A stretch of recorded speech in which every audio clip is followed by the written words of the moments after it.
Ishonmangiz dabdabalarga, shoirlarga ishonmangizlar.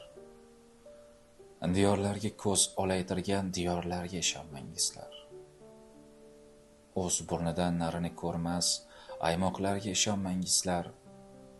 Talonchilar tilidan tomgan qaymoqlarga ishonmangizlar. Ming xil g'araz bilan berilgan baholarga ishonmangizlar. El qoniga bayroq bo'yalgan daholarga ishonmangizlar. Dushmanlarga boshin silatgan shod qullarga ishonmangizlar. E'tiqodin aqchaga sotgan sotqinlarga ishonmangizlar. Ishonmangiz. Jazavalarga, aslo quruvchilarga ishonmang. Vatan degan taqdir inom furushlarga ishonmang. Hammasida aynishi mumkin.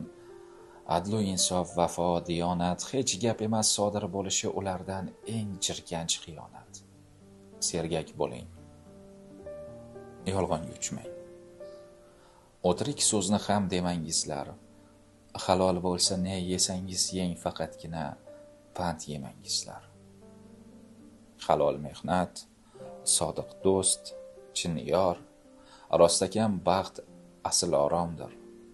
Zolim uchun qilingan mehnat to'ng'iz go'shtidan ham haromdir. Parvo etmang, takror aytaman. Baxt haqidagi ko'pik gaplarga ishoningiz, ish bilan mashg'ul, tars yorilgan qutlug' kaftlarga.